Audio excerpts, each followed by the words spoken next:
where night fever sets in on Saturday. That edgy fight-or-flight sensation brought on by the excitement of racing under lights. There's no guarantee the symptoms will ease on Sunday, even with a healthy dose of daylight.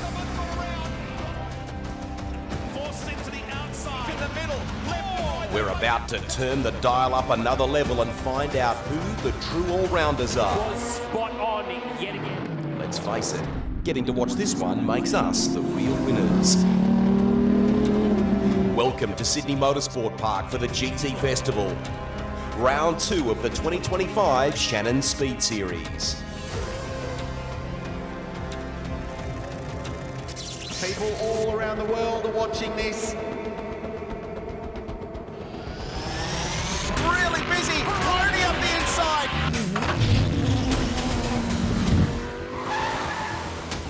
Oh, what a great start off the front. We're seeing some nice begin.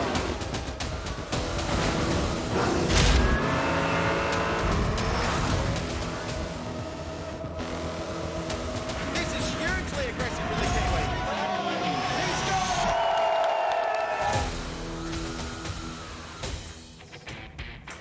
The whole Sydney Motorsport Park precinct looks amazing. There's all sorts of activity happening around here, and as the sun starts to set, the racing, the party ramps up. We are on the grid ahead of the Monochrome Australia GT4 race. Good evening, everybody. Greg Raston, Isabella Lindbrugen with you for our coverage of the Shannons Speed Series. It's the second stop on the tour, and it just keeps getting better, doesn't it? Certainly right, Rusty. Yes, it all began a month ago at Phillip Island for the first round of the Shannons Speed Series. On to Sydney Motorsport Park today, and this is just the beginning of a jam-packed season we are being treated to. On to Queensland in a month's time, then Sandown the Bend, and we'll finish across the ditch this season at Hampton Downs. That to look forward to, and as we stand on the straight right now here at Sydney Motorsport Park, you can see the sun just sort of starting to glare into our eyes. It is starting to come down. We will have some night racing later this evening, but this is what the drivers in GT4 will have to contend with. The conditions, Rusty, just quickly,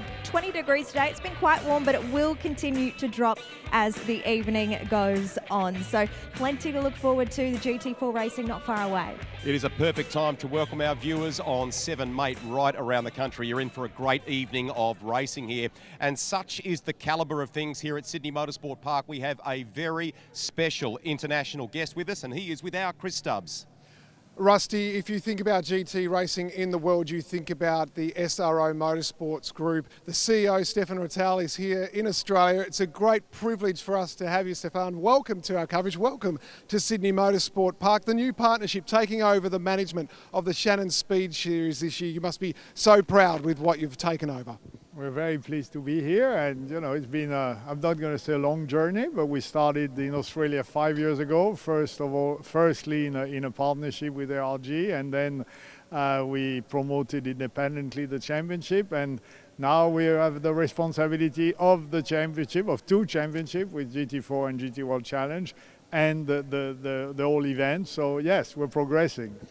We love GT racing in Australia. We love seeing 30 cars for GT4 right here, right now. Under lights at Sydney Motorsport Park, it's quite a spectacle. The growth just continues. No, it's been an amazing success. I mean, in just 2 years, GT4 has went like house on fire. I mean, it's been there for a number of years, but it was always the second category to GT3.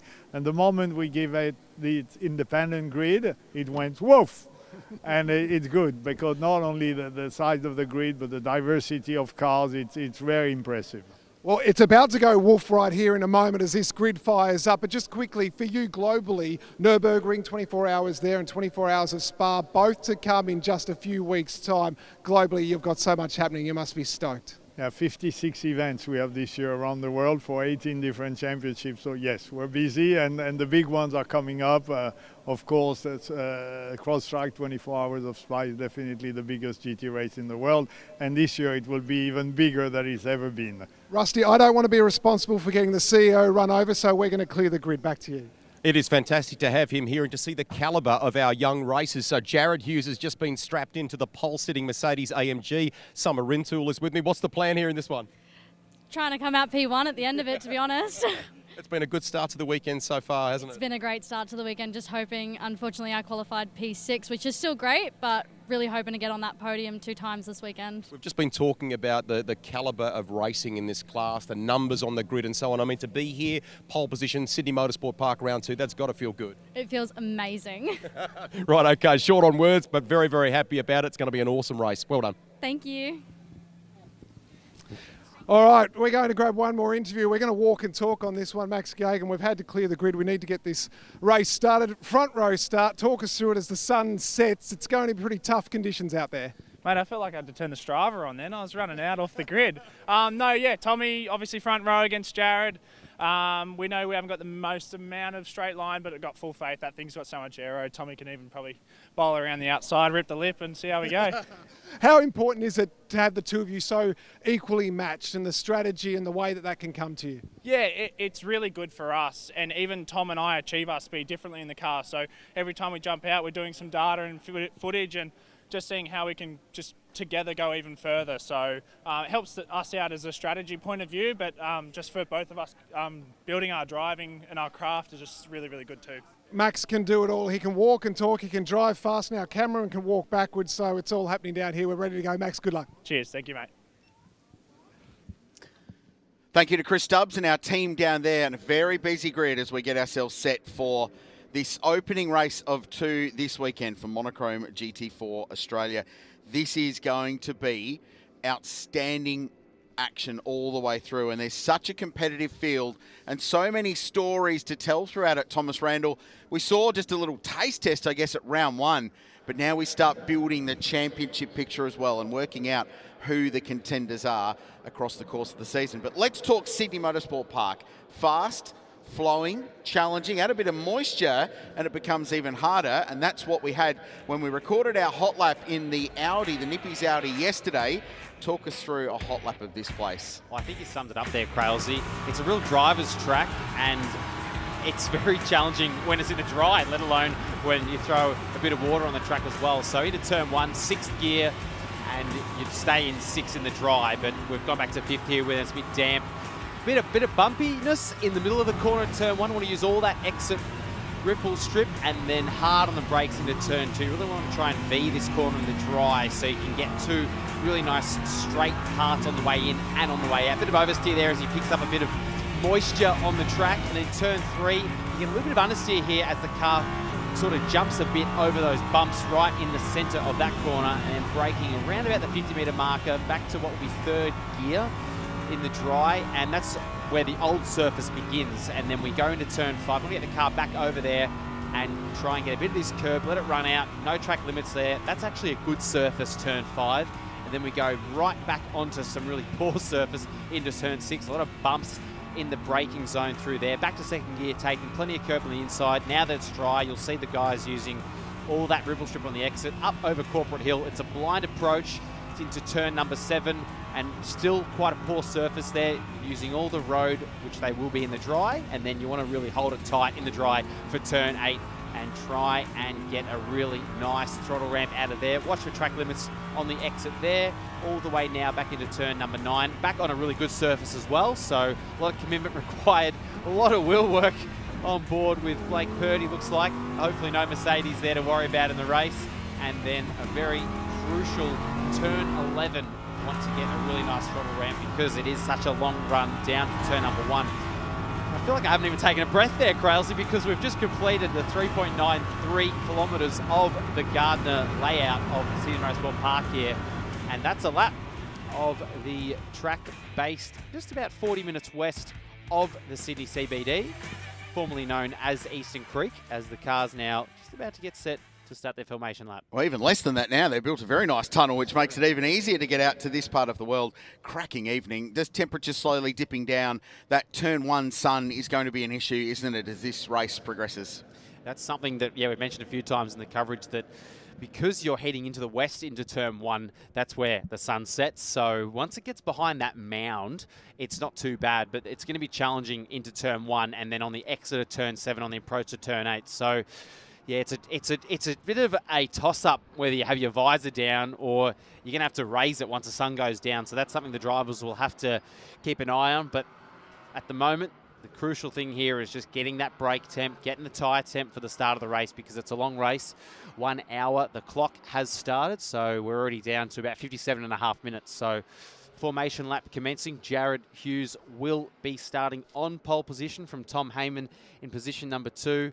And then we'll have Aaron Seaton, who's the leading silver AM car from Lachlan Beneath, Blake Purdy, who put on an excellent display at Phillip Island. They're basically in the contention with Heyman, that 25 McLaren. They took the spoils, one on Saturday, one on Sunday. So if anything, Phillip Island was to go off Richard Crail, I think we're in for a real shot this race. Here's the grid. Hughes and Rintoul who'll drive the car in the second half of the race, and watch for Max Gagan when we get into the bottom half of this hour coming up. Jason Gomersell to share with Aaron Seaton, Rob Rubis. Really good pair of hands alongside Lockie Manif. Some drivers to watch: Cam Crick and Dean Campbell out of 8th position. Zach Suter has been super fast in the McLaren as well. Nash Morris and Zoe Woods in the Porsche out of 9th. BMWs, the first of them will be Cody Bircher alongside Tim Lay, who's qualified brilliantly for race 2 tomorrow, be on the front row of the grid there. Ryder Quinn and Steve Jackick, they should move forward too, out of 13th position. Black Dog bright orange BMW, Daniel Ferguson, Tim Berryman in the first of the Toyota Supras. Watch out for Hugo Allen, actually out of 12th place, starting this one alongside Tony Quinn, and the father and son combo of Bailey and Rob Love out of 20th position in their Mercedes AMG GT3. The different coloured numbers, by the way, are the class delineations. Silver, Silver AM and AM are the 3 categories. Marcus Liddell making his start, his debut in Monochrome GT4, is on pole position in the AM class. It starts a little bit further down the field alongside the Daniel Fergus and Tim Berryman Supra. That's Hugo Allen, the reigning GR86 champion out of New Zealand, who earned his drive alongside the great Tony Quinn. As a result of that, the Tony Quinn Foundation doing great things for young New Zealand drivers. What you're about to see is a racetrack evolve and change character completely over 60 minutes of action-packed Monochrome GT4 Australia racing in picture-perfect conditions on a Sydney Saturday afternoon. The sun is setting. The action is set to be intense as we kick off round 2 of the Monochrome GT4 Australia Championship. Mercedes, AMG and McLaren on the front row of the grid. Ford and Ginetta, the little British sports car manufacturer, next. And then there's an Audi, there's Porsches in the mix as well. An action-packed field. The clock ticks. Hughes and Heyman to battle to turn 1. Purdy already down the inside there of Aaron Seaton into turn number 1, so they're going to be careful. 3 wide through turn number 1 almost, and the Ginetta of Lachlan Manif really putting the pressure on, but Jared Hughes still in the lead through turn number 1 as it looks like the McLaren trying to go around the outside of Hughes, and he's just made us sick so far. Oh, we've had some contact there. Was that a Porsche and a BMW maybe there, Crailsy? Chris Lillis, the West Australian, off the road. So one of the Money Me cars and the Loves in the number 17 AMG off. Bailey and Rob Love. The McLaren gets back down the inside. So Tom Heyman retakes the lead from Jared Hughes at turn 4. And in behind, Lockie Manoof, racy as he's ever been in that Ginetta. He's sharing with Rob Rubis. Blake Purdy has been aggressive as well. Gets a couple of spots in the Audi and now covering his line, defending on the run into turn 6 around the back of Corporate Hill. Yeah, great stuff there from Heyman. He must have got the switchback out of turn number 3 and down the inside at turn number 4 on Jared Hughes as Manif, a bit of contact. Is that Seaton looking around the outside of the Purdy Audi, Tom? So a big run from Aaron. If he can hold on, he might be okay, but he gets squeezes out wide, and that's going to open the door to Cameron Crick, actually, to get up the inside. They're the 2 cars side by side. Couple of Mustangs battling it out. As we go safety car, it looks like. Wow. So not sure why we've got, maybe the Love car is still stopped. Oh no, we've got the 66. Is that Lou Palermo? It's at the hairpin. I wonder if the Loves have been unable to recover around at turn 2 as well. It was a really late call for the safety car, wasn't it? As soon as they got there, the safety car was just sitting there waiting for them. So the BMW M safety car leads the field for the first time, and just a little pause after a really intense opening lap in race 1 of Monochrome GT4. So turn 2, opening lap. Yeah, it looks like contact between the Porsche and Love there. So not quite sure who started that incident, or instigation, if you like, but yeah, could have been in the back as the BMW in the background of Palumo's come in the pits there. So yeah, that was a pretty fiery first lap. We saw Heyman and Hughes. That was a great move that Heyman did on Hughes, and we kind of thought Hughes would have hung on to that. So not sure if he had a moment off turn number 3, but even Lachlan Manif up to third, he had an incredible start, and even Purdy, he made that move down the main straight on Seaton, and I think, you know, that sort of caught Seaton off guard. So Aaron's dropped back 2 spots, and we're just hearing from Motorsport Australia Race Control that we'll get a restart this time, Brian. Race Director James Taylor, Driver Standards Chief Craig Baird, friends of yours, say manage your racing in the Supercars Championship. There is the beautiful BMW M safety car. I hope they're friends of mine tonight, tomorrow, so better make sure I don't do anything wrong to upset them. If you've only just joined us, Tom Randall Racing in GT World Challenge Australia, powered by AWS, starts off the back of the grid tomorrow. Didn't get a lap in qualifying. Actually had to go and ask permission to start. I hope that got okayed very early. So the Randall Racing BMW team are going to push that car into the lane, and the Loves a little bit further down, going to work to get their Mercedes AMG sorted as well. So that's Augustine. So whether or not there's a lot of damage on the front bar of that BMW, whether or not he's clearly made contact with the rear of someone, and I don't know if that was what transpired down there at turn number 2. So we sort of just saw a bit of the aftermath of what happened, and it looks like they're putting that Randall Industries BMW back in the garage. So yeah, not quite sure if that was a separate incident or the same, but lights are now out of the BMW safety car, so no more weaving, and Heyman now sets the pace. Can't accelerate until he sees green flags. That's when he can control the pace. He doesn't have to go when it goes green, but he can't go before that. So this is going to be a lively restart, and I'm sure a few of the drivers are going to be wanting to make up ground that they might have lost, and we'll see the differences in these cars from qualifying to race pace as well. What a sight in Sydney for Monochrome GT4 Australia. Heyman waiting, biding his time. Manif was so racy early. At what point does he hit the go button on the turbocharged V6 and the McLaren Artura GT4? At that point right there. But the Mercedes AMG is going to have big torque. Cam Crick further back looking to make moves on Aaron Seaton. Hughes looking to make moves for the race lead. Opens the corner at turn 1. It's going to give him good momentum on the exit. He's got to worry about locking Manif behind as well. Glenn Seaton coaching his drivers through in the paddock and walking out to watch from the monitor. Side by side, Crick's going to get that spot. In fact, was defending from Ryland Gray. So Mustangs all line astern there. Zach Suter in the tough lift McLaren is in that mix as well. And then Nash Morris in behind, trying to capitalise on Suter, who was trying to go around the outside on the way into turn number 3. There is Nash Morris. It's tricky there because he now has the outside for turn 5. So Suter will just be able to hold him out here, and he'll just have to probably defend into turn 6. But that was a really good restart from Heyman as well. Yeah, those Fords, 5th, 6th and 7th. We just heard a couple of splitters in the ground there in turn number 6, but so far it's been quite a clean restart. It's been interesting, haven't it, since the growth of the Mustang in particular in GT4 racing in this part of the world. The Mustang Dark Horse R is going to be a one-make championship with that next year. They all tend to find themselves in this. We're getting a little taste tester for what one-make Mustang racing is going to be like. Looks They're like a cool thing to have too. They are. It looks like Gray's really struggling on that restart. He's dropped a bit off the back of Crick as well, and now Nash Morris, who got that move done on Suter, so he's really putting the pressure on Roland Gray. They're right on the back of him into turn number 11, almost just touching the rear bar of Roland Gray, so he might get the run now. They're side by side down the straight into turn 1, and we'll see if the Porsche can hold on the inside. And yeah, Gray was really on the back of Crick there on the restart, but he's lost a bit of ground. Can Nash Morris get the spot? We look to the top of screen. Yes, the TechWorks Porsche +1, Ryland Gray, -1 in the Lubrimax Mustang. So nice racy start from Nash.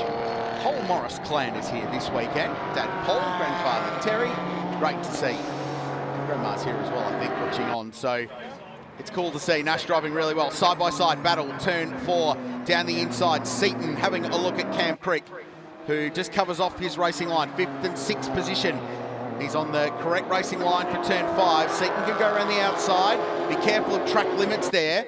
They probably won't worry about that too much because he was literally side by side with Crick, who can go and hold the inside line into turn 6 and should take that and hold that position. Yeah, nice move from Cameron Crick, and he's got a lot of passing practice in the recent weeks, hasn't he, Crailsey? After starting, was it 66th in the Bathurst 6 Hour last week? And Nash Morris now trying to capitalise on Seaton as well. So Seaton's dropped a little bit further back than he'd like. So see if he can regain some positions and some pace. Rusty, what do you got for us? Tom, at the moment, the lights are just starting to fire up around Sydney Motorsport Park here, and it doesn't feel like all that long ago that we were on the grid here talking about the sun in our eyes and so on. You can noticeably feel the change in temperature already as the sun gradually starts to disappear beyond some clouds at the end of turn 1. So just starting to cool off here. What effect will that have on performance? Rusty, it's dropped a degree since the start of the race. So, yeah, temperature being sucked out of the air at the moment. And as the temperature drops, a lot of these cars turbocharge, so turbochargers love cool air conditions. They'll breathe a little bit better. This place, though, Tom, energises under lights. It almost like it becomes a different racetrack. Not just the precinct and the atmosphere, but the actual circuit itself. And the feeling as a driver as well, when you go from daytime driving to night racing, it almost feels like a bit of a different track, and the perception of speed is also quite different as well. So you kind of don't realise how fast you're going in the night until if you make a mistake or run wide, then you realise, oh geez, like I'm going a lot faster than I realised. But I mean, the lighting around this track now is just absolutely incredible. So it's lit up everywhere completely, and like Rusty just touched on, we're in that transition phase now where the sun's dropped now behind that mound, and the lights are starting to come on, and towards the end of this race, we're only 12 minutes in, so the fact that it's dropped a degree in 10 minutes, it's going to just keep dropping, and the lap time's just going to get faster and faster. Well, it's going to be a trade-off between tyre deg, fuel burn, track getting cool, but towards the end of the race, that's going to be the fun part as well. And one thing we haven't really touched on is the pit stop compensation times as well,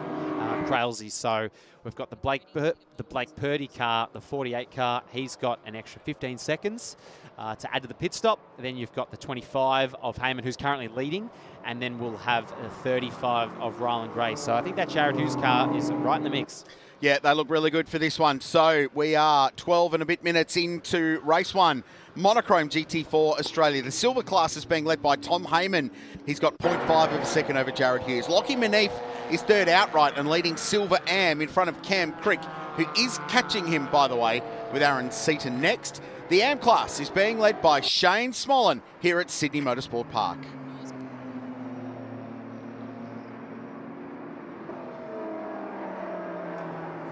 And as we talk about the conditions changing, the timing monitor is lit up with vibrant colour of purple sectors, which mean quickest of the race, and green, which mean personal best for the car. So everyone finding some energy as they bed themselves down for the run before that mandatory pit stop window. That 10 minutes in the middle of the race opens up when everyone will dive into pit lane.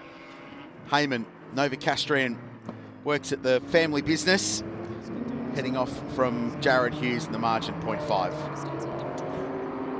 Lockie Manif next. Lockie doing an awesome job in that Ginetta, by the way. Leading class, but third outright, hanging with these leading cars. Yeah, he's doing a fantastic job. And Jared Hughes, who was fast in qualifying, he's just hanging in there behind Heyman. And Heyman will be thinking, I need to sort of build a gap here because he has that extra 10 seconds in the pit stop. So this round, it's 116 seconds, a mandatory pit stop time for everyone, but they've got an extra 10 seconds. Rusty, what do you got for us?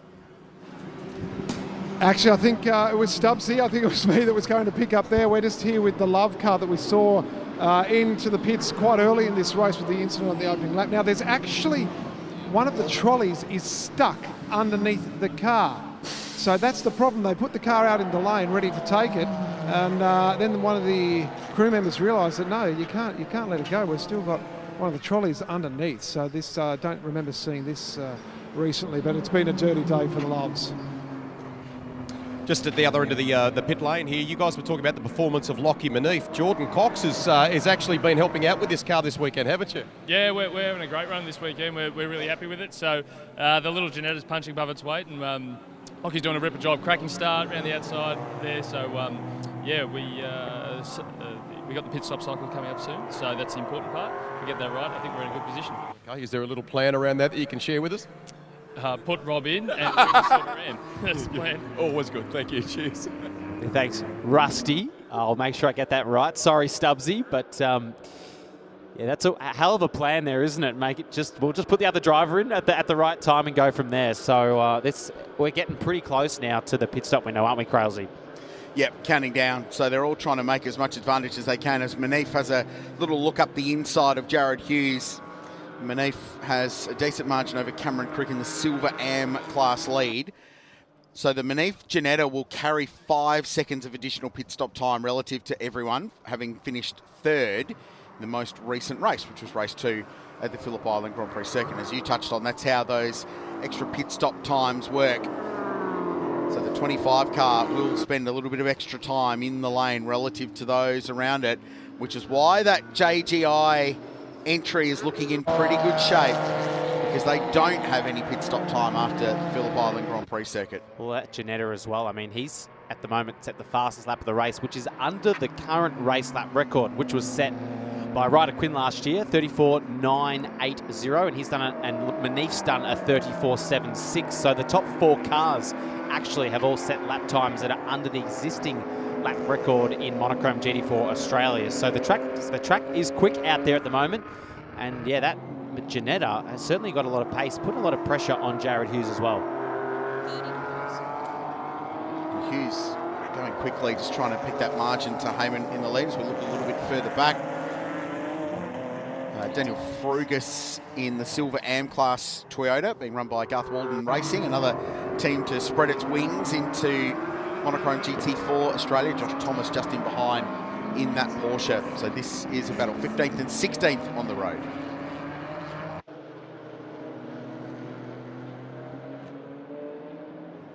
Monochrome GT4 Australia, 40 minutes remaining in this. Compulsory pit stops building up. Bit of a battle going on here. Hugo Allen has got Ryder Quinn right behind him. So Hugo driving Tony Quinn's Toyota, Tony's grandson Ryder in the BMW in behind. And he's got Steve Jackick, his stepdad, to jump into that car in the back half of the race. If you can keep up, keeping up with the Quinns, that's how it's working. The Game Over car going along nicely. Cool to see the Toyota Supra making its debut this year in Monochrome GT4 Australia. And Hugo is the reigning GR86 champion from New Zealand, given this opportunity to link up with TQ in that car and doing a super job. Ryder just in behind, he's always fast.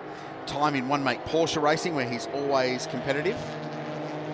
And this is a fight, both in the Silver Am class. They're 10th and 11th on the road at the moment as the lights start to take effect here at Sydney Motorsport Park. Well, as we just touched on, Ryder Quinn did hold the lap record here, so certainly knows his way around Sydney Motorsport Park. But the top 4 have eclipsed that tonight, and I mean, it is ideal conditions as Ryder Quinn goes down the inside of Hugo Allen. Can he hold on as Hugo gets the switchback on him, rubbing doors there on the exit of turn 6, and I reckon Ryder will try and hold it around the outside. He can't quite there. And you know who that's all helping is Jake Camilleri in the background as Ryder now trying to go around the outside of turn 8, but it's a tricky one to hold it around the outside there. You just sort of get squeezed on the exit, and good racing room given by Hugo. Here. Yeah, good racing room given by Hugo Allen. Full credit for that. He could have just run him out wide and there'd be no penalty, no drama, and Quinn would be the one that paid. Maybe he knew because it was Quinn. Yeah, potentially. Yeah, maybe not. My co-driver's grandson. Good bit of racing there, but you're right. It's dragged Jake Camilleri in. Nathan Morecambe is the next car. This is particularly busy. The car with the nose out in the middle of the road is Cody Bircher from Orange in New South Wales. So he's 14th on the road. Daniel Frugas in behind. This is a terrific battle. And then Josh Thomas next in 16th position. Great fight. A little bit further back, that Porsche right there going in towards turn 1. That's Shane Smollen. He is leading the AM class at the moment. 17th on the road, making his return to Monochrome GT4 Australia in the Porsche 718 Cayman GT4. A championship winner last year, did the first round of GT World Challenge in the 911 GT3R, and he is doing an outstanding job leading the AM class over Jacob Lawrence, Marcus Liddell in 3rd position in the AM category. So the clock ticks. We're racing towards the pit stops here at Sydney Motorsport Park. Tom Heyman and Jared Hughes, 1 and 2 in silver AM, and 3rd outright Lockie Manif. Cam Crick is second in that class, and Shane Smollen leads the way in air.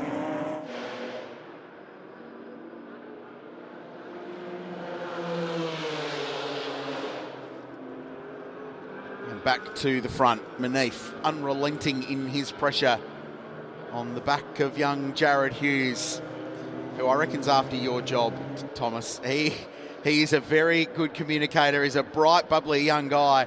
He's the kind of guy in a paddock you seek out for an interview because you know you'll get something good out of him. So he's got a bright future in front of him. Also, to clarify, we're talking commentary job or? Well, I mean, he can drive a race car too, so that's the scary thing.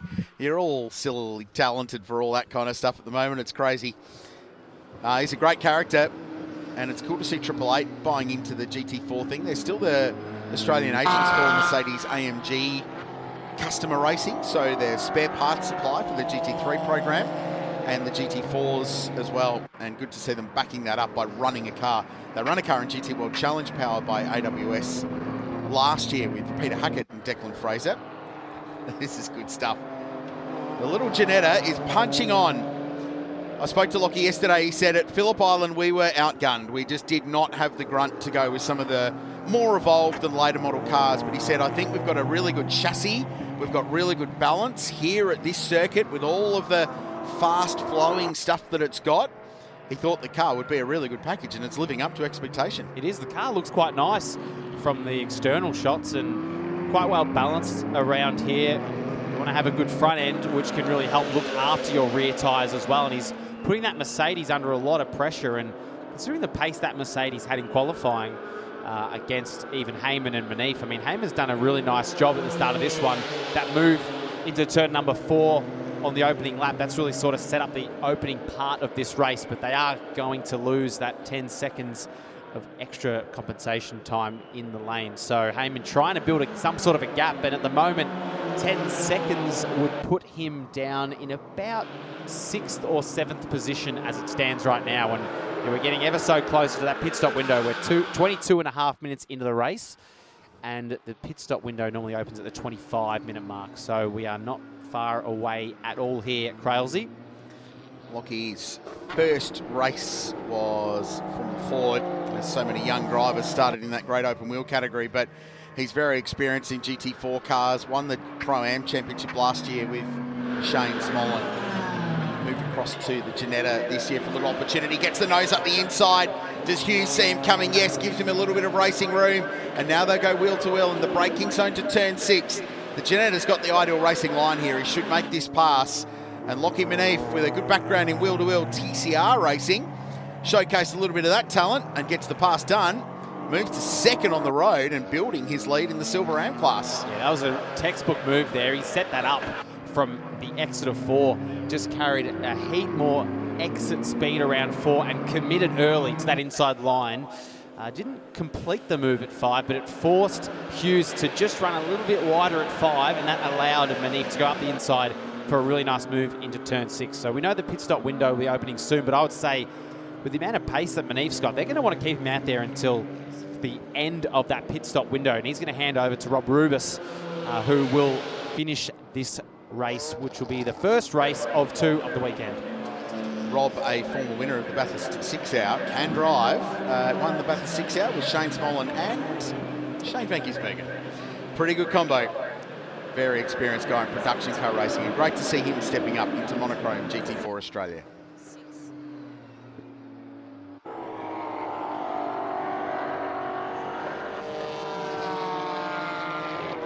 Tom Heyman's margin out in front is 2.2 seconds. Lockie Manif has got to 2nd on the road, still leads his class in the little Ginetta, with Hughes in 3rd in the Mercedes AMG. Audi in 4th place with Blake Purdy, now 9 seconds off the lead and with a longer pit stop than those around him, which is going to benefit Cameron Crick, who's 5th.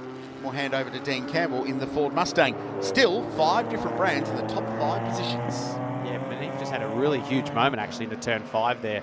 Don't know if he just went a little bit too deep, bit too much brake pressure and lost the rear. So just want to be careful that he doesn't use up those rear tyres too much, because there is still 33 odd minutes left in the race, and we know just how hard on tyres this track can be. Very high degradation, but yeah, he lost about nearly 7/10 in that middle sector on that lap, and Hughes is now sort of all over the back of him again, so just wants to be careful not to use up that rear tyre too much with still more than half of the race distance to go.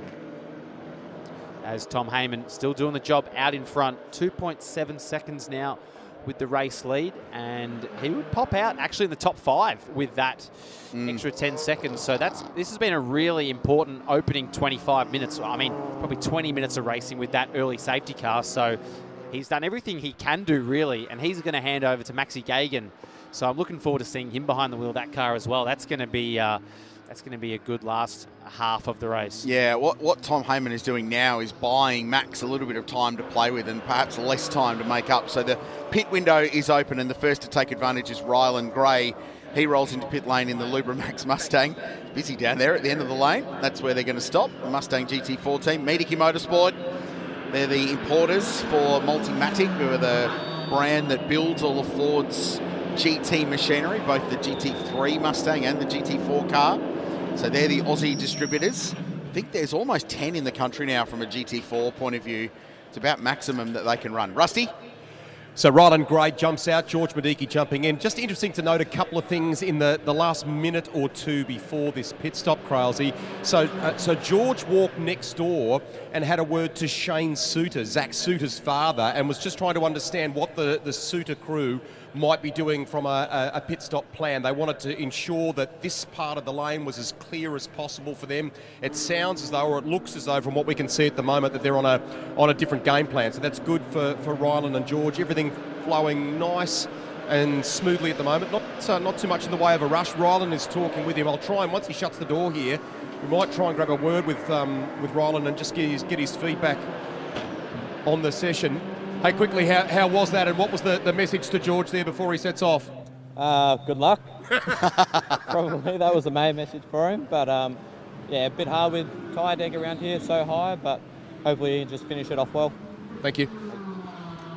Yeah, thanks, Rusty. Nice work. Good stop. It is timed, so that's why sometimes these pit stops in these races don't feel like they've got an enormous amount of energy, but they're working to a stop time from pit entry to pit exit, so they working on that, but it does give them a little bit of extra time just to think about things, and if they need to make changes, they can. They won't put tyres on in these races, but it is an option if they want it. But mainly just for driver changes, we need to get that timing right. That's the Chris Lewis, Nathan Callahan Porsche that we saw turned around at turn 1, so they've completed their pit stop. That safety car helped them. They caught the back of the queue, and they're now working their way back up the leaderboard. By the way, Shane Smolin still leads the way in the AM class and has climbed to 13th outright. And he will have no pit stop compensation times because he wasn't at round 1 in a GT4 car. He was racing in GT World Challenge Australia in a Porsche as well. So that's only going to work even better for him after the pit stop, because Jacob Lawrence, they've got an extra 15 seconds after winning the final race at Phillip Island, which was a cracking job from the Randall Industries team. As we see, Shane Smolin here doing a great job in his return to Monochrome GT4 Australia. He's got 5 seconds over Jacob Lawrence, so it's been a really nice drive for him as well. Sydney-based driver, long history in Porsche Carrera Cup Australia racing. He was a Pro-Am class champion in Carrera Cup Australia. Very, very competitive guy. Lots of long-distance racing miles as well. Had that taste test of GT3 at Phillip Island, and I think really enjoyed it. We hope to see that Porsche back at rounds later this season.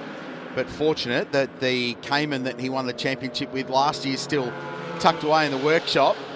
Handed it back to Method Motorsport and said, right, let's go racing again. Let's pick up where we left off last year, and he's about to roll into the lane to make his compulsory pit stop. Also in there is Cody Bircher in the Central West Prestige car that he'll share with Tim Lay, who's just taken over and rolls back out on the grid. Heyman still lapping out in front. Manif and Hughes, the top 3, with Purdy, Crick Seaton, Suter, Morris, Quinn, Allen, the top 10 as we race our way towards their pit stops. So Heyman on top, leading the silver class. Silver Am is Lockie Manif. He's second on the road and going along very nicely in the Ginetta. Jacob Lawrence leads Marcus Liddell, but pit stops underway in the AM class. Half the race gone. There's still half the race to go in Monochrome GT4 Australia.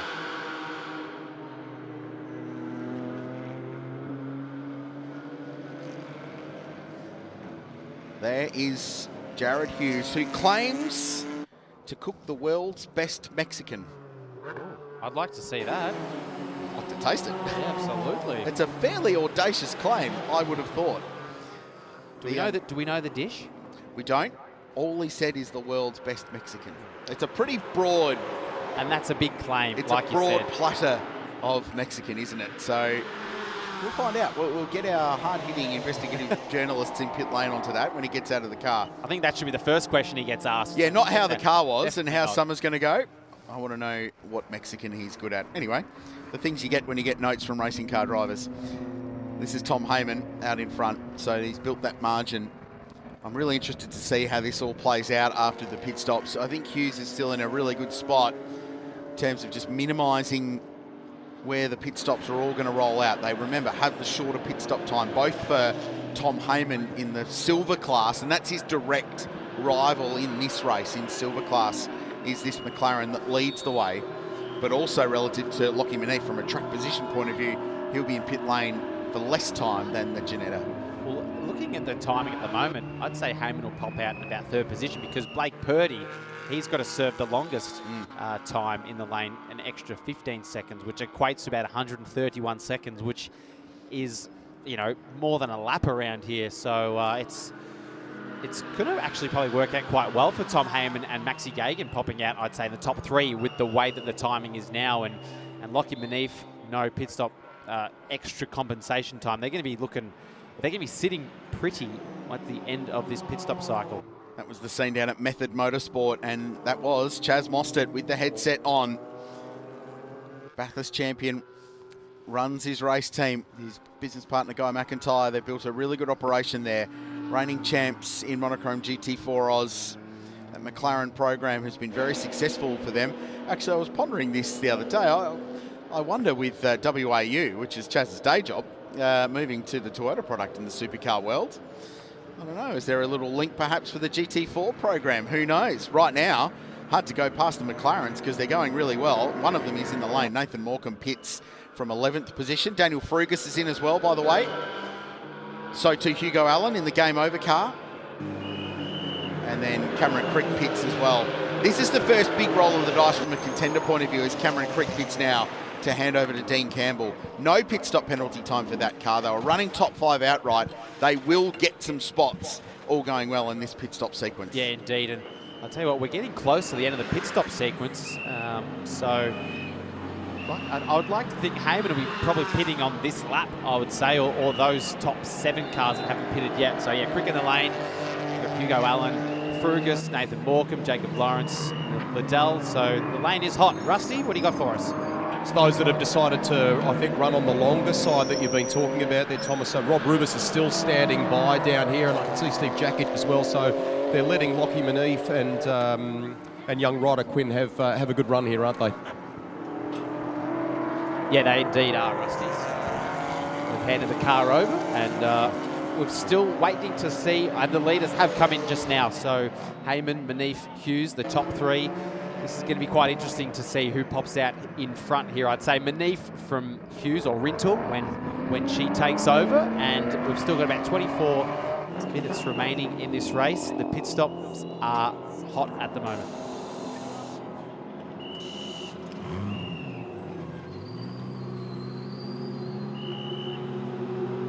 The leaders are in the lane.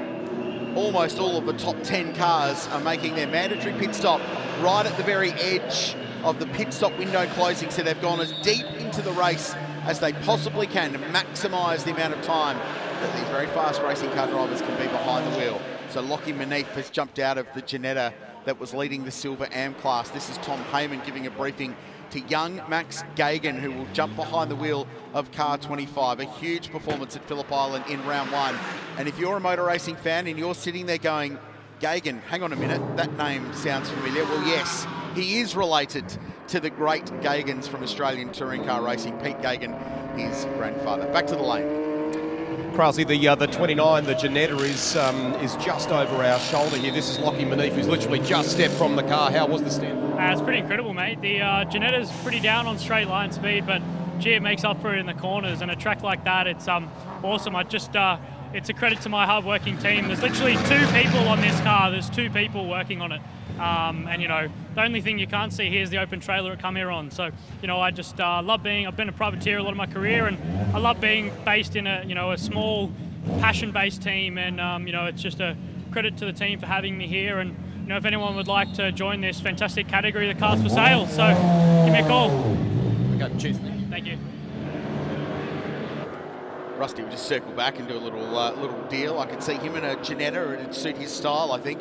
Well, hang on a second, Crailsey. You are an owner of a race team. Hardly. So what do you think? A couple of Aussie racing cars and a Ginetta GT4, eh? If I had horses in the race, I can't commentate it on it, Tom, and I'd miss being in here with you. This is George Miedeke. He's got Tim Lay behind him. Pit stops completed for them now. We're just waiting for all this to shake itself out. But as we touched on, as the Nippy's Audi is going to get dropped into traffic here. So this is ball position. The Audi has been out of pit lane and is going to get gobbled up. Lay goes down the inside there. That's Nathan Murray in the BMW. He's a lap behind.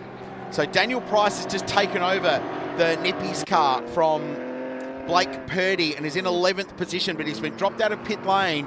The way that all played out, in and among Jake Camilleri and George Miedeke, and they're all scrapping furiously for track position. Rusty? With Ryder Quinn, thought we'd get an update on how that stint was for you, and you literally pretty much came right in at the very end of the window, didn't you? Yeah, man. And you also called me at the very freaking last minute. Holy moly, that was that was quite tough. I mean, you know, you're constantly battling tyre life, where to push and yeah, I mean, I think we gained a few positions. We jumped a few cars in pit lane, which was nice. Now it's all up to Steve to bring it home. I'm confident. He's grown, you know, he's come leaps and bounds from last year. And yeah, like every weekend here is super, super good. Well done. Okay, he's having some fun on social media as well. Keep an eye on that. Why don't we just quickly dive in here, if he doesn't mind, Nash. Sorry, we're live here. Thought I'd get a quick update from you on how your stint was. I was battling out there, that's for sure, but no, it was good fun. Zoe's in a pretty good spot. We're in 4th on the road at the moment, so see if she can get it done. Nice post on social media this week too. Your granddad, your dad and you all here. 3 generations of racers all enjoying themselves too. Yeah, it's pretty awesome to see my pop and my nan still come here and help out with the catering. I reckon we're the best fed team in pit lane, so that's pretty cool. Let you get back to it. Thank you. Thank you. Chris? I love that. Also love the performance from Tom Heyman out there. Talk us through the opening lap. It was a great battle and you managed to get to the front. Yeah, I think I missed the start a little bit, so I wasn't really expecting to be on the outside of Hughesy through turn 1, but no, it was...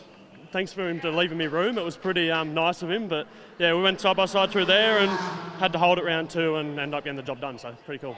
The general setup of the car and how you think you're positioned now? Yeah, the car's feeling pretty good. It's no mechanicals at the moment, so yeah, to see how Maxi brings it home, I think he'll do pretty well, but yeah, hopefully it ends well. How did the strategy play out for you there? Obviously both of you are so well and evenly matched, as we've discussed a lot, but going long there and deep in the run. Yeah, I think it's pretty cool with the silver drivers. You've got a bit of flexibility. You don't have to sort of run long or short. Obviously, with the Pro-Am drivers, you sort of see the Pro running a bit longer in the first race. So, yeah, I think it plays a little bit through each car and, yeah, it makes it pretty interesting. Hey, good job. Thank you. Cheers. Nice work, Rusty and Stubbsy. And while that was going on, we were watching an all-out brawl for 7th, 8th, 9th, 10th and 11th position, and at one point they were almost 4 wide. Huge racing, and Glenn Nerwin got his ears boxed a little bit in that fight. Tim Lay, George Miedeke, Jake Camilleri were able to squeeze their way through. Just to put a full stop on a couple of little items, we heard from Ryder Quinn, Steve Jackick 6th. Outstanding performance by them in the Black Wolf BMW. We heard from Nash Morris, co-driver Zoe Woods 4th on the road. 2nd up her sleeve to Dean Campbell, who's 5th. And there has been a lead change as well. So Summer Rintle jumped into the lead after the pit stops, after taking out from Jared Hughes. But while all that was going on, has been passed by Max Gagan, who has put the 25 car back in front in the outright and silver class race lead. So Gagan, that is the leading car. The margin 2 and a bit seconds now over car 87 Mercedes with Summer Rintle. And Rob Ruber still running 3rd outright, still leading the silver Ram class. But it feels to me that that's going to bunch itself up a little bit with Zoe Woods putting some pressure on, Dean Campbell going quickly, and Steve Jackick. There's not a huge amount between them either. So a lot to play out here in the closing stages. Monochrome GT4 Australia race number 1 in a stunning afternoon here at Sydney Motorsport Park. So there is the Ginetta. Just behind is the Porsche Cayman 718. And just behind that is Dean Campbell. It'd be a great result for Summer Rintoul and Jared Hughes, wouldn't it? And as she celebrates her birthday today, currently in second on the road, and she's got about 8 seconds over Rob Rubis at the moment. So they're in a really good position here, Crailsey, and just make a note of Tim Lay, who's obviously taken over that BMW. He was second in qualifying 2, so we know there's plenty of speed with him in that BMW, and be interested to see if he can work his way past Mediki, maybe even Jake Camilleri. And like you said, that battle between 7th, 8th, 9th and 10th, they were about 3 wide at one point, and it was all going on down into turn number 2, as we've just seen on our timing. Car 32 has popped up. The stewards have noted a pit stop procedure error. That's the Jacob Lawrence BMW. 3rd in class in AM at the moment. So that could be a penalty coming their way. We'll follow that story. Change of position. Zoe Woods passes Rob Rubis and moves the TechWorks Porsche to 3rd position. Max Gagan leads the margin 2 seconds. It's ebbing and flowing between himself and Summer Rintoul, the pointy end of this. There's 16.5 minutes to go. Shane Smollen still leads the way in the AM class. Monochrome GT4 Australia.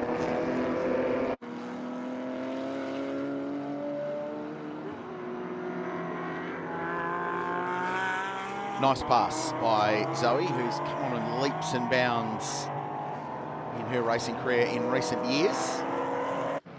Spoke to Dad Rob Woods a couple of rounds ago and threatening to give her a drive of one of the GT3 Cup cars at some point in Porsche Michelin Sprint Challenge. I don't know, threatening or promising, I'm not sure, one of the two.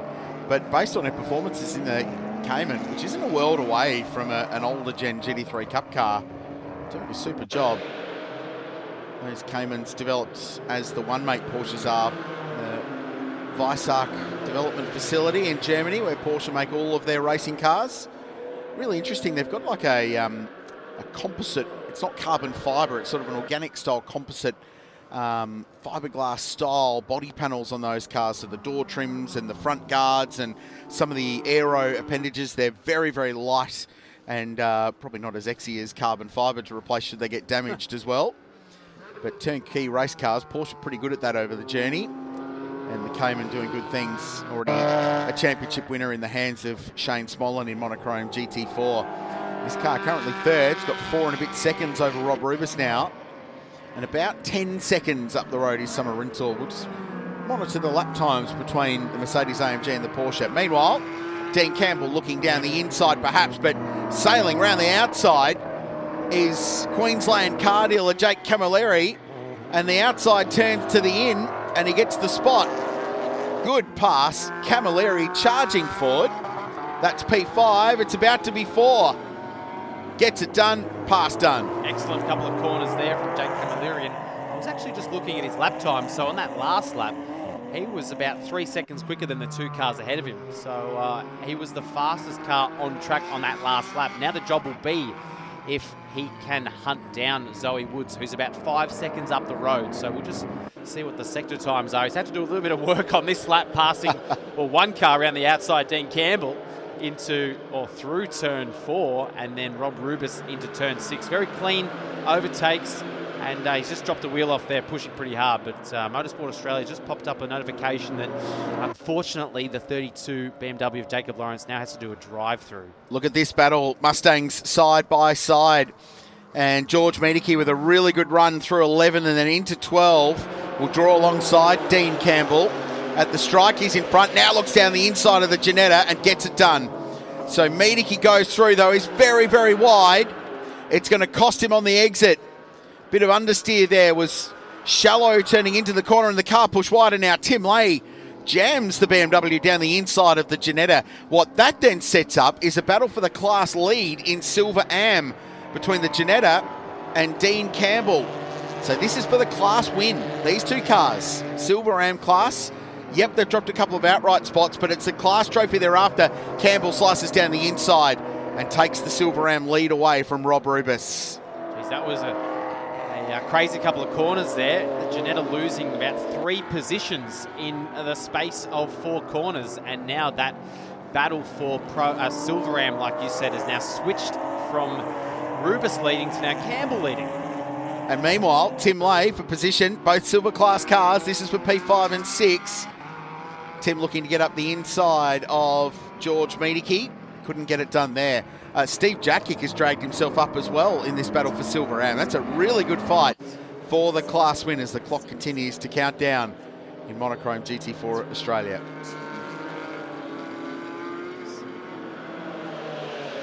Great racing all the way throughout the field. GT4 cars putting on a show under lights in Sydney. Lots of position changes going on. George Miedeke fending off Tim Lay. A couple of boys from sort of major regional centres here in New South Wales. One from Port Macquarie up on the coast, one from Orange over the Blue Mountains in the Central West. And they're duelling over 5th and 6th position. Behind it, Dean Campbell has just taken the Silver Am class lead. And then Rob Rubus, who was leading the class, is under pressure from Steve Jackick. They're 8th and 9th on the road and fighting for the Silver Am class podium. Shane Smolin still leading Am, but has Nathan Callahan 2nd, chasing him down, 15th and 16th on the road. You can see the red numbers on your timing totem left of screen. So Porsche's 1 and 2 in the Am class. Smolin still comfortably in front though. A little bit of margin to spare. But this is a good battle. Two very experienced, very accomplished racing car drivers. It's going to be interesting to see who comes out on top out of this battle. And Lay and Miedeke have had a few battles in the past, and like we said earlier, we know how much pace is in that BMW with Tim Lay. He was so close to grabbing pole position. He got a bit of traffic in that final sector on his lap, so he could have potentially had pole position, but wasn't to be. So he'll be starting on the front row for tomorrow's second race, and he's just all over the back of the rear bar of Miedeke. And another one just to keep an eye on, Crailsey, is Jake Camilleri. He's found about nearly a second on Zoe Woods to the second sector on this lap, so he's going to comfortably be the fastest car still currently on the racetrack, as the leaders are not too far away from crossing the line. Maxi Gagan on that last lap was a 38.6, Summer Rinchel 38.5, so they're trading lap times. Jake Camilleri, off, Gomersal. Looks like a bit of fire in the right rear as well. So that right rear is on fire there. Whether he can get going and try and get some air onto it, I don't know what has happened there. Is that a rear brake issue potentially? But he's just trying to drive that thing out of the way and park it up.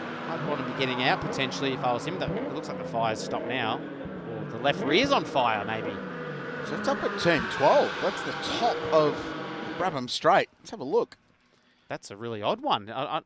It's clearly some form of issue, because the right rear is pretty much on fire as he stops, and then the left rear sort of caught fire. So whether there's an oil leak or something, you can hear him gassing it up. I don't know what has gone on there. It's very wet. In fact, that all the drivers were warned in the driver's briefing how wet it is off the racetrack basically.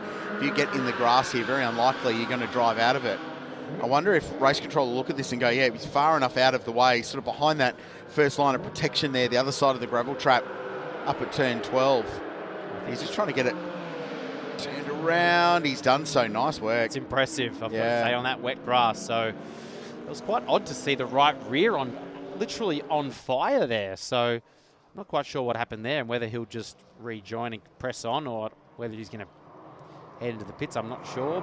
And good call, race control, to let that go and just let that self-resolve. He was a long way off the road and behind a gravel trap and some walling, so the race remains green. Max Gagan continues to lead. This is the leading car. Now, something that's popped up on timing, Crailsey, is a drive-through. What's happened here to the Miedeke Mustang? Was that? No, sorry, that's the Dell. Sorry, I got confused there. He's got some damage on the left-hand side of the car. I was just going to say earlier, Crailsey, that Rob Rubus has been handed a drive-through penalty for a pit stop procedure, as has car 12 Nikolovsky. But that's big news for that Silver Am top two. Yeah, well, it takes them out of the race, basically. They were comfortably second at the moment. Had Steve Jackick 1.2 seconds behind. That will really, really hurt their progress. What a shame. They're very strict on the pit stop processes, whether it's pit stop time or the number of people working on the car. All the crew members that go over the working line into the working side of pit lane are issued with a wristband. and an armband basically that designates they're allowed to be working on the car. There are a lot of little fine points in the rule book that you need to follow, and if you get one of them wrong, it will take you out of the race, and that is very much the case. That's a shame for car 29. They'll have to serve a drive-through penalty before the end of the race. They had a lot of pace in that car, Crailsy, and we heard from Lockie Manif when he jumped out of the car, basically said there's literally 2 guys working on this car, so they were looking really strong there for a while, and he had such a great start. Got up to second place as well, so such a shame for them, and I'm sure to be something small. It normally always is, so a bit unfortunate for them. Stubbsy. Getting an update here from Aaron Seaton. We saw the problem there with Jason off the circuit. Can you tell us what the issue was? Yeah, unfortunately just caught the curb on the exit of turn 10 there, so unfortunate issue, but we'll come back strong for tomorrow. Looking forward to getting the SS Signs Mustang back out there and seeing how we go. Flames are always interesting TV. What caused that? Not quite sure at the moment. I'd say just the brakes being hot and just spinning there. So yeah, it is all good. That's the good news. It's not an oil leak or any other issue like that. So you charge on, and best of luck for the rest of the weekend. Thanks, Aaron. Thank you very much. I've just chanced on a little conversation with Simon Poole from Pirelli down the other end of the pit lane here. There's a few people that are looking at their phones around potential, I say potential, for very light rain within the next 90 minutes. Now, it doesn't feel like that at the moment.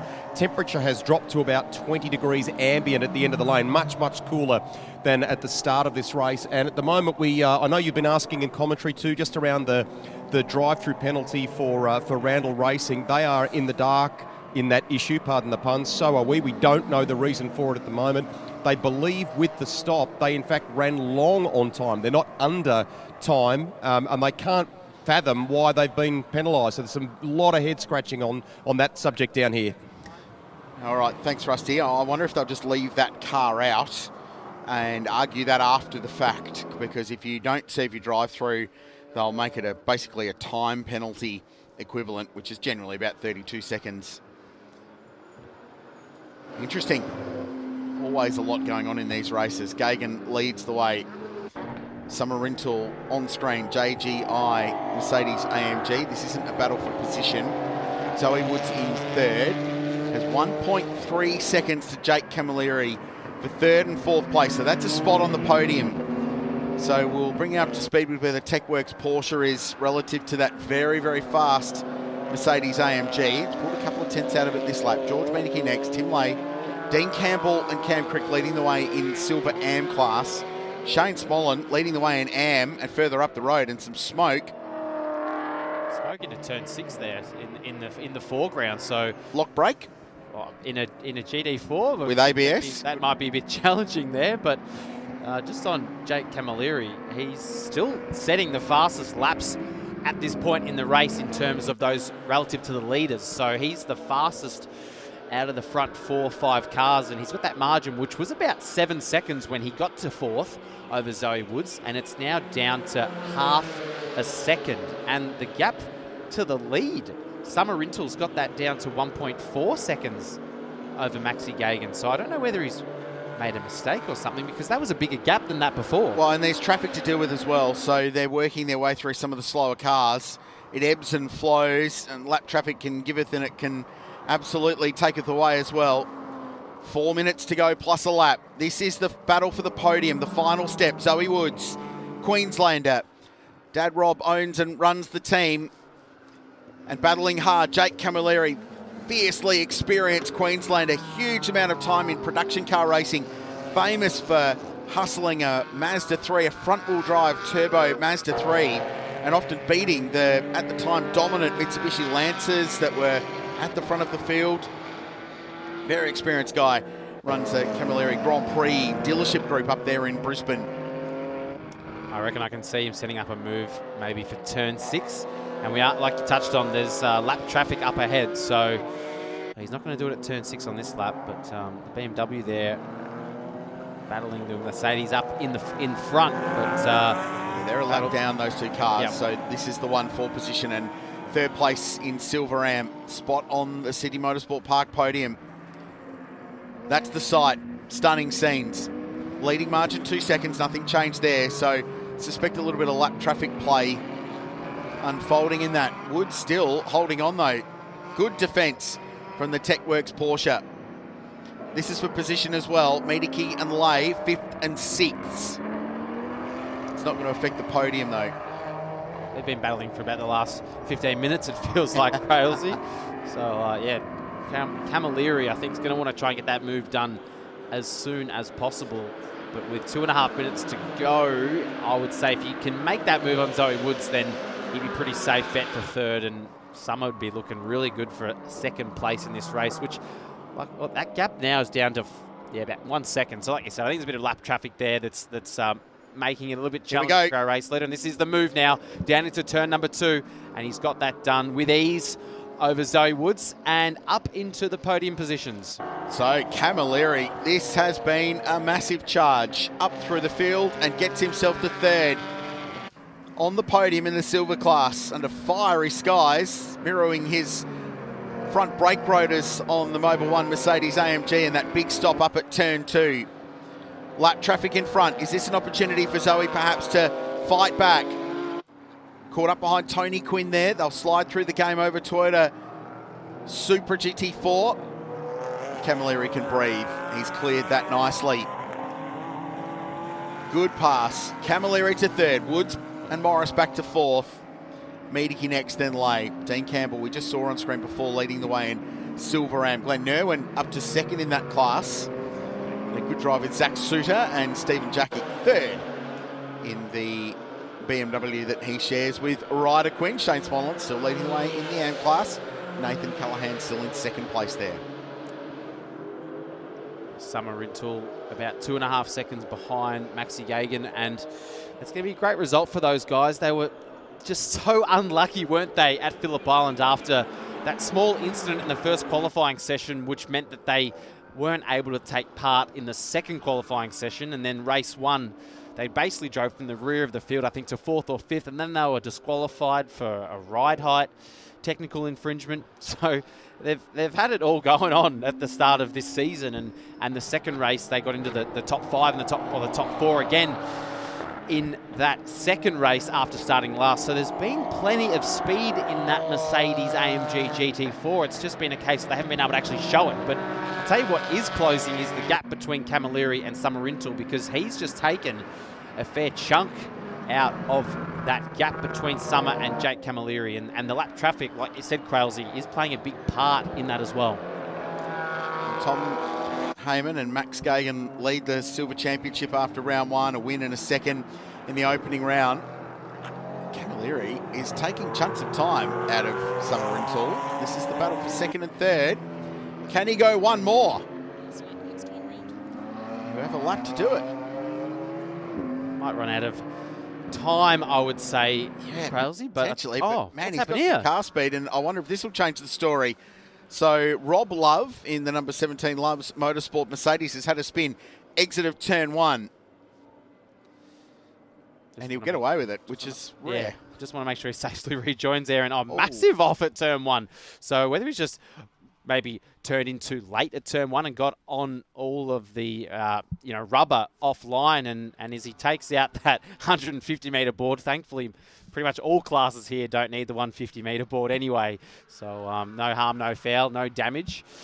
And there'll just be a little bit of polystyrene sitting on the side of the track there as we pick up our race leader, Maxi Gagan, who took over from Tom Heyman.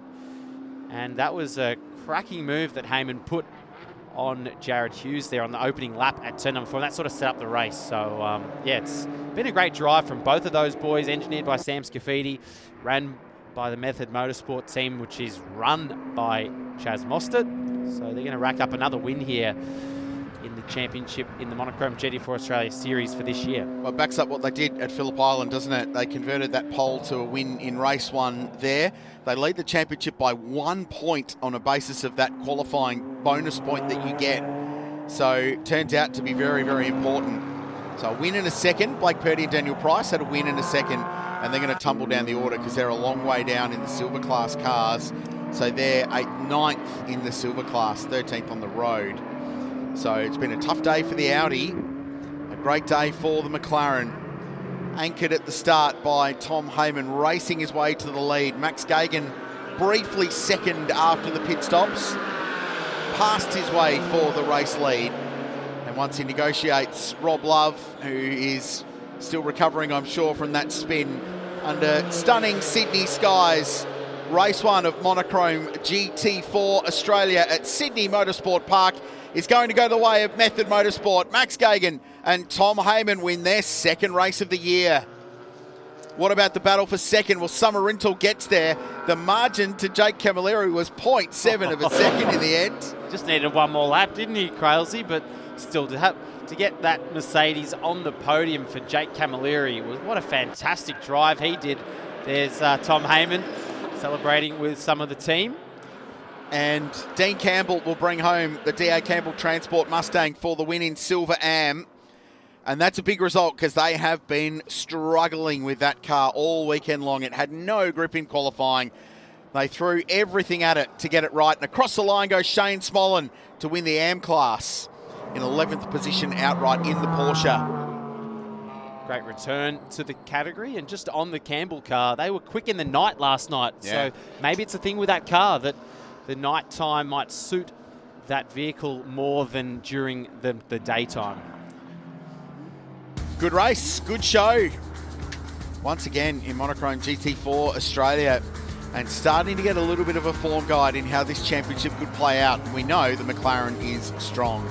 A second win from 3 races for Max Gagan and Tom Heyman. Summer Rintle, really good performance from them, and Jared Hughes for 888. And then Jake Camilleri stormed his way up to 3rd. Silver Am win went to Dean Campbell and Cam Crick. Glenn Irwin and Zach Suter, an under-the-radar performance from the McLaren for Tough Lip Racing to end up 2nd in class and just in front of Shane Smollen, who won the Am battle. Daniel Price was next in the Audi, but Steve Jackick and Ryder Quinn got 3rd in Silver Am. Nathan Callahan and Chrysalis 2nd in the Am class. That's the red number, the 777 there in the Porsche. And Glenn Walker in his BMW was 3rd in class. Shame for Rob Rubis and Lachlan Manif with that drive-through penalty. They looked so strong early on. Manif was up to 2nd place overall, and that drive-through unfortunately costing them a result in the Silver Am as well, because there was that battle that they had with Campbell for the Silver Am class lead, so that cost them unfortunately. And the Price Purdy car down in 12th position as well, like you touched on, and they got a race win at Phillip Island, so that's really going to hurt their championship battle as well. There are 12 races in the championship, Thomas, so every race is so vitally important. It's not like you've got 30 races to bounce back from one. So just 12 hours of racing in the course of the season. You have one bad race, it can really affect the way your championship's going to play out, especially in one this competitive. Do you think they're happy about that one? I think they're pretty happy about that one. Just soak in some of the atmosphere with Chris Stubbs. Stubbsy, I reckon the 888 car's celebrating even harder than the winners behind you.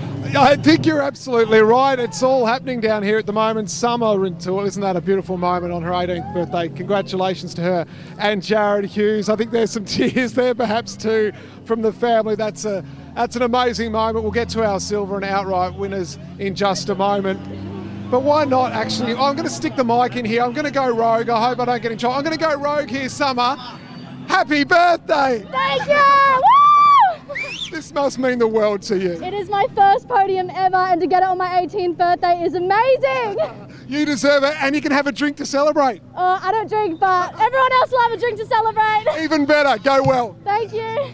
All right, so congratulations there. Let's get though, we'll spin around the back here and we'll jump in with our silver class winners. If I get them to square up to the camera.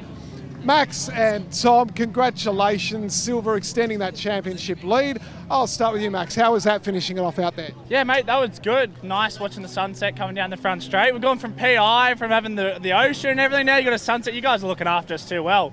No, it was good. Obviously, a bit of traffic at the end there, and I don't want to sound like I'm whinging, but TQ obviously made it a little bit difficult. Obviously helping Summer, and she got close. I just had to put the pedal down and head down and pull another gap, and then just manage it from there, look after the tyre. That's the biggest thing. Tom, it was a great effort, wasn't it?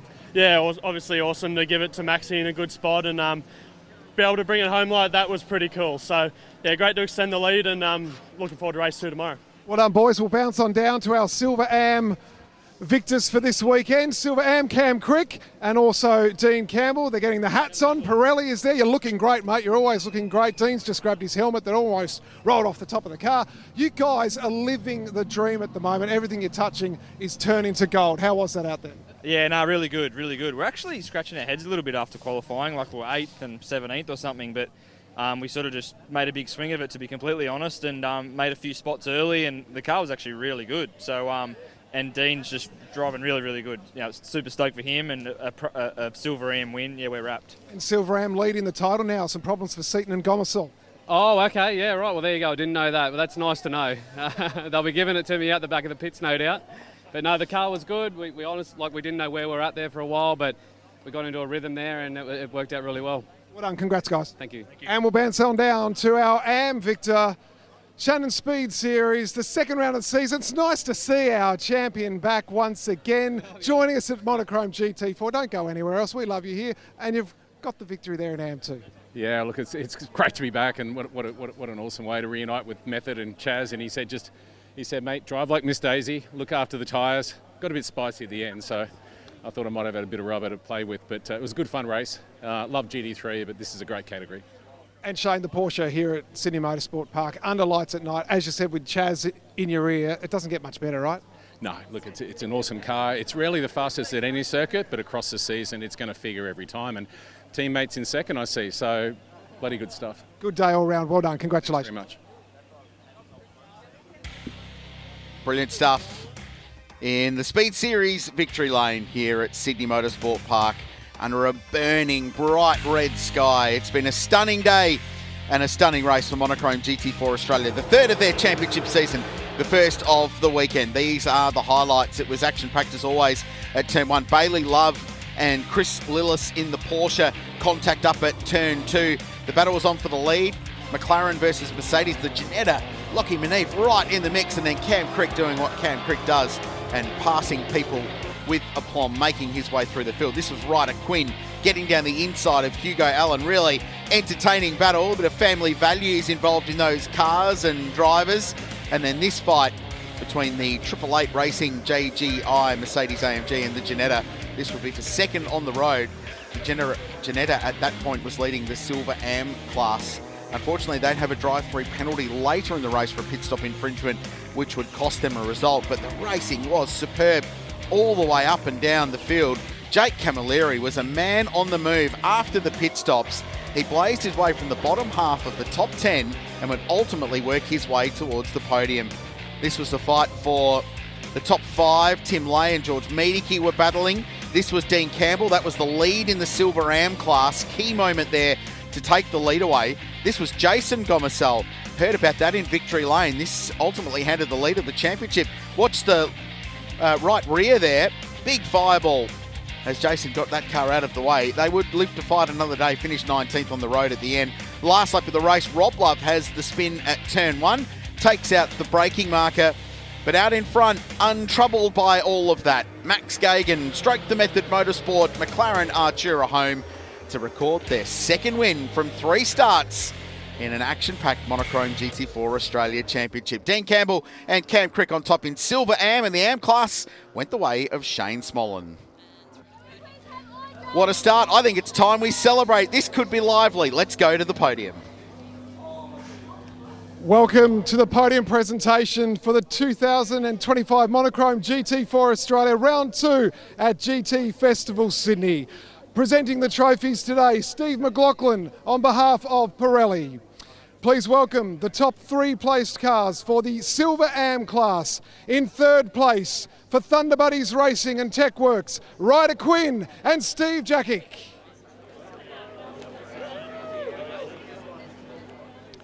In second place for Tough Lift Racing, TSM, Zach Suter and Glenn Irwin. And in first place for DA Campbell Transport, Cameron Crick and Dean Campbell.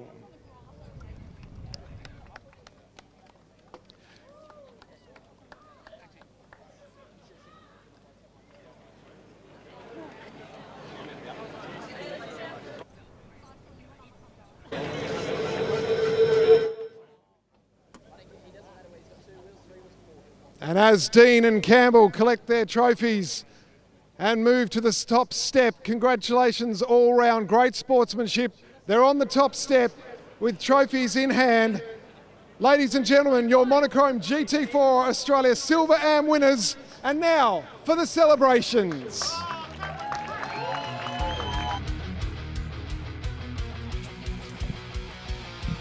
The Silver Am winners here at Sydney Motorsport Park. A great podium, lots of celebrations as we continue our countdown towards some Porsche racing, Ferraris and GT World Challenge still to come.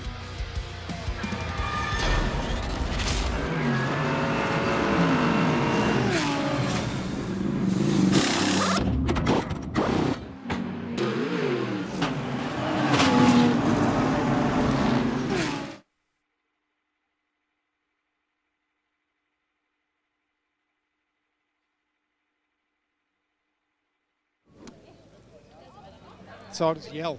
Okay. And now please welcome the top 3 place cars for the Am Cup. 3rd place drivers from SRO Motorsport, Glenn Walker.